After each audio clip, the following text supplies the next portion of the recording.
Assalamualaikum warahmatullahi wabarakatuh. Kami dari kelompok 2 beranggotakan Anissa Cahyadini, Habibah Rahmawati, dan Sohifah Aulia Akbar ingin mempresentasikan mata kuliah manajemen berbasis sekolah yang berjudul The Importance of Leadership Management for Education. Subtopik yang akan kami bahas adalah yang pertama pengertian manajemen kepemimpinan dalam pendidikan, kemudian fungsi dari manajemen kepemimpinan dalam pendidikan, yang ketiga adalah nilai dan sifat kepemimpinan dalam pendidikan, yang keempat adalah perbedaan kepemimpinan dan juga manajemen pendidikan, kemudian yang kelima teori-teori kepemimpinan pendidikan, dan yang keenam tipe-tipe kepemimpinan pendidikan. Yang pertama adalah pengertian manajemen kepemimpinan dalam pendidikan. Kepemimpinan adalah suatu kemampuan seseorang untuk mempengaruhi orang lain dengan tujuan agar mengikuti keinginan seorang pemimpin. Lalu yang kedua adalah manajemen kepemimpinan dalam pendidikan merupakan kemampuan untuk menggerakkan pelaksanaan pendidikan sehingga tujuan pendidikan tersebut dapat dicapai secara efektif dan efisien. Kemudian adalah kepemimpinan di sekolah merupakan faktor paling penting untuk mencapai kinerja sekolah. Karena untuk mencapai kesuksesan tersebut, sekolah membutuhkan guru yang terlatih dan juga berkomitmen, tetapi juga membutuhkan pemimpin yaitu kepala sekolah yang sangat efektif. Kemudian ada fungsi manajemen kepemimpinan dalam pendidikan. Yang pertama adalah pemimpin dapat membantu terciptanya suasana persaudaraan yang nyaman sehingga kerjasama tersebut penuh dengan rasa kebebasan. Lalu yang kedua, pemimpin harus ikut serta dalam memberikan rangsangan dan juga bantuan kepada anggota sehingga anggota tersebut terinspirasi untuk menjalankan tugasnya dengan baik. Kemudian yang ketiga adalah pemimpin membantu kelompok tentang apa tindakan yang akan diambil selanjutnya. Jadi pemimpin tersebut bisa memberi saran dan juga bisa membantu untuk apa yang dibutuhkan kepada anggota kelompoknya. Lalu yang keempat adalah pemimpin bertanggung jawab dalam pengembangan anggota. Dalam hal di sini berarti anggota tersebut adalah guru dan juga staf pendidikan dan juga mungkin ada warga-warga sekolah lainnya. Jadi kepala sekolah di sini atau pemimpin di sini bertanggung jawab dalam pengembangan anggota. Misalnya guru tersebut diberikan pelatihan atau workshop sehingga guru tersebut memiliki keterampilan. Melanjutkan dari presentasinya Ica, selanjutnya nilai dan kepemimpinan.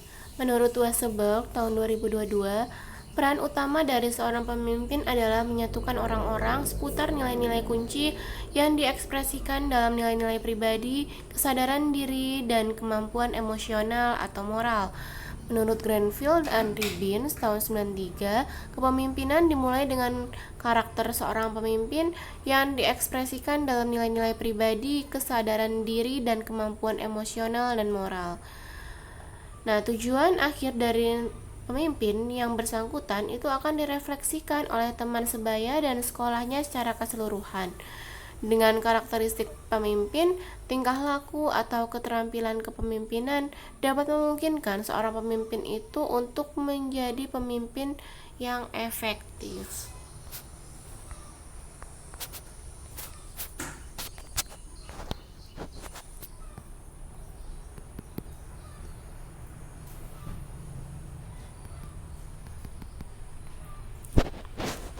Selanjutnya, pemimpin yang berhasil itu yang pertama, dia memiliki stabilitas dan ketenangan emosional.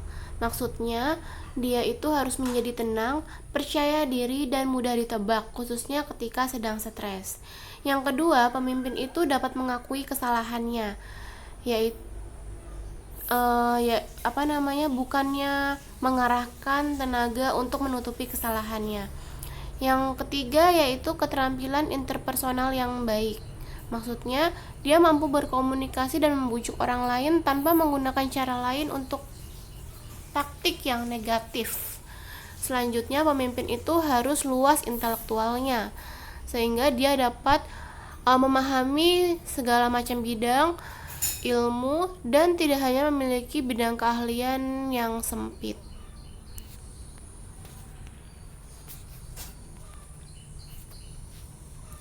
Selanjutnya, ciri-ciri pemimpin yang efektif yaitu yang pertama adalah penuh inisiatif, kemudian tekun dan proaktif dalam mengejar sasarannya, mempunyai keinginan memimpin, jujur dan punya integritas, dan mempunyai rasa percaya diri yang tebal.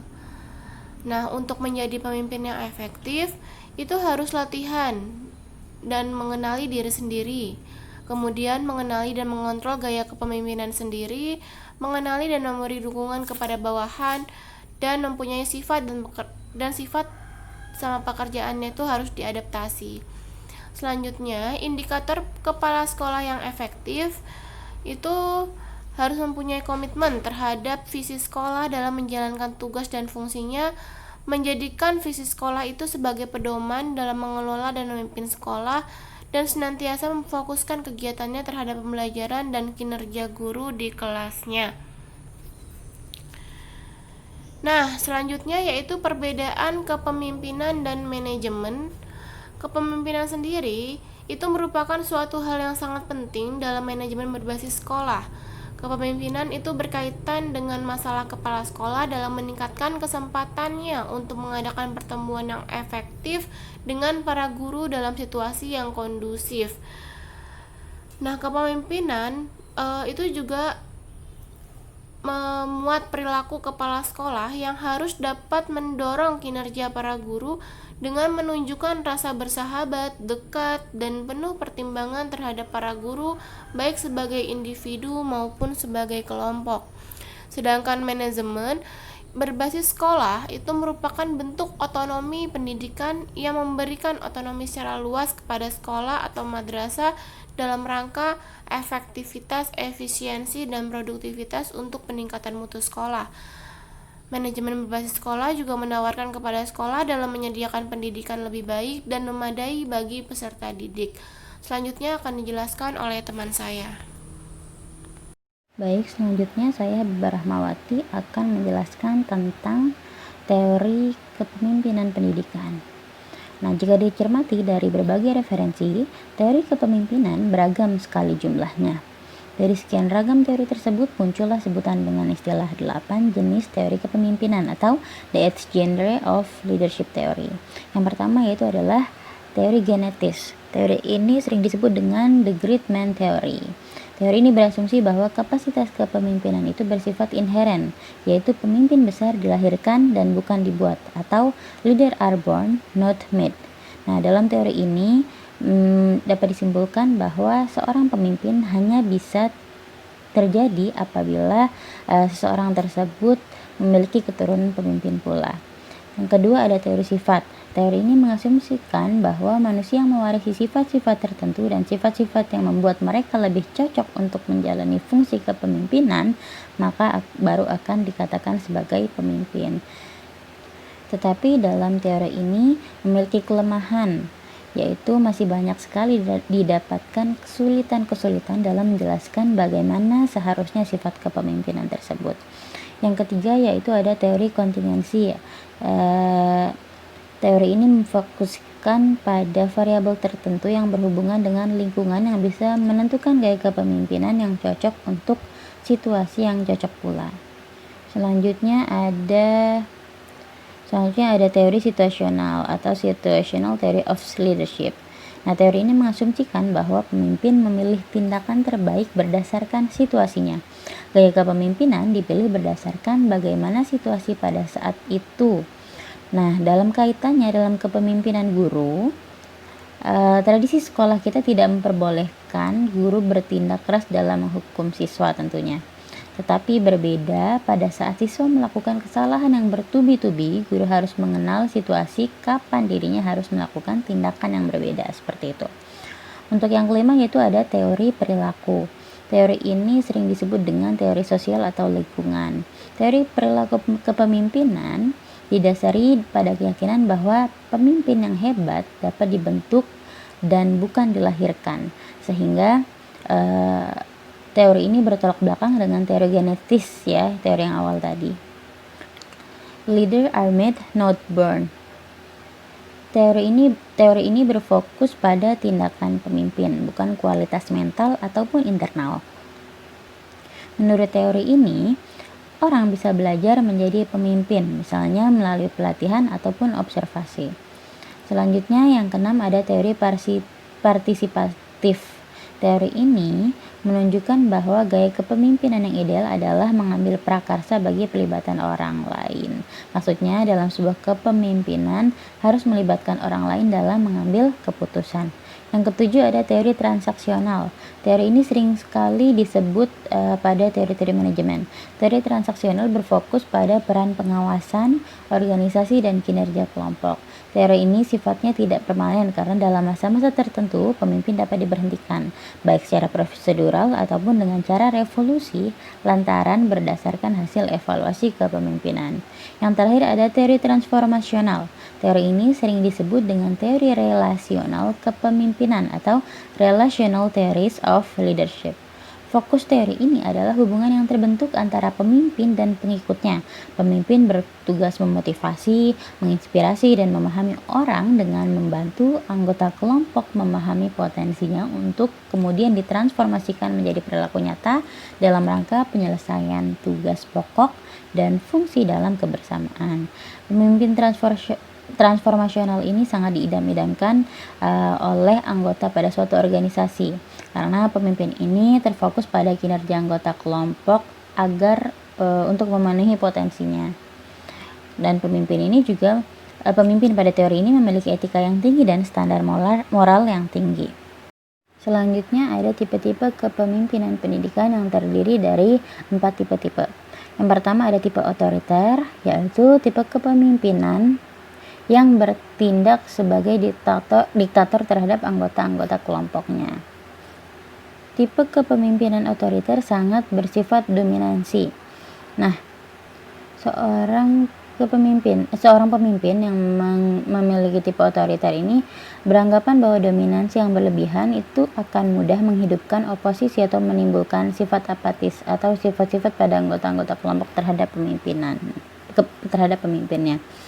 Yang kedua ada tipe pseudo-demokratis atau sering disebut juga dengan demokratis semu atau manipulasi diplomatik. Kelihatannya pemimpin dengan pseudo-demokratis ini bersifat demokratis, padahal sebenarnya pemimpin itu dia bersikap otokratis. Selanjutnya ada tipe laissez-faire. Tipe ini pemimpin tidak memberikan kepemimpinannya, dia memberikan bawahannya berbuat sekehendaknya. Pemimpin sama sekali tidak memberikan kontrol dan korelasi terhadap pekerjaan bawahannya, karena pembagian tugas dan kerjasama diserahkan sepenuhnya kepada bawahannya tanpa petunjuk ataupun saran-saran dari seorang pemimpin. Selanjutnya ada tipe demokratis. Pemimpin dengan tipe demokratis tidak bertindak sebagai diktator, melainkan sebagai pemimpin di tengah-tengah anggota kelompoknya. Pemimpin selalu berusaha menstimulasi anggota-anggotanya agar bekerja secara produktif untuk mencapai tujuan bersama. Dalam tindakannya selalu berpangkal kepada kepentingan, kemampuan, dan kebutuhan kelompok. Selanjutnya saya akan menjelaskan tentang faktor-faktor yang mempengaruhi efektivitas kepemimpinan. Yang pertama ada faktor kepribadian. Kepribadian seorang pemimpin itu mencakup nilai-nilai, latar belakang, dan pengalamannya dalam mempengaruhi pilihan akan gaya kepemimpinan yang akan digunakan.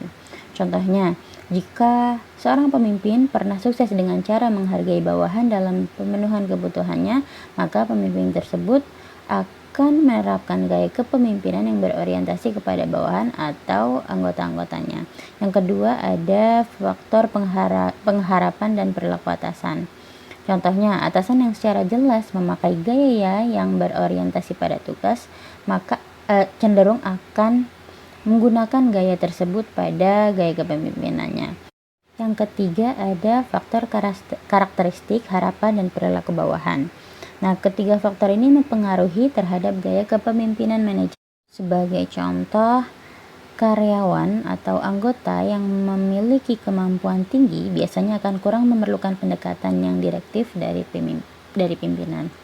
Selanjutnya yang keempat adalah faktor kebutuhan tugas. Setiap tugas bawahan juga mempengaruhi gaya pemimpin. Sebagai contoh, bawahan yang bekerja pada bagian pengolahan data misalnya, dia akan menyukai pengarahan yang lebih berorientasi pada tugas. Selanjutnya, yang kelima ada faktor iklim dan kebijakan organisasi. Hal tersebut akan mempengaruhi harapan dan perilaku bawahan. Contohnya, kebijakan dalam pemberian penghargaan, imbalan, dengan skala gaji yang ditunjang dengan insentif lain, seperti dana pensiun, bonus, ataupun cuti tersebut itu akan mempengaruhi motivasi kerja bawahan. Selanjutnya yang keenam ada faktor harapan dan perilaku rekan. Contohnya apabila ada seorang pemimpin yang akan membentuk kubu-kubu pada setiap anggota-anggotanya terhadap rekan-rekannya, maka akan berdampak pada sikap anggota tersebut. Mereka ada yang merusak reputasi, tidak mau kooperatif, berlomba-lomba merebutkan sumber daya, sehingga dapat mempengaruhi perilaku rekan-rekan yang lainnya. Baik, cukup sekian dari kelompok kami. Apabila ada masukan, saran, ataupun pertanyaan, bisa dilakukan pada kolom komentar di Google Classroom. Kurang lebihnya kami ucapkan mohon maaf dan terima kasih. Wassalamualaikum warahmatullahi wabarakatuh.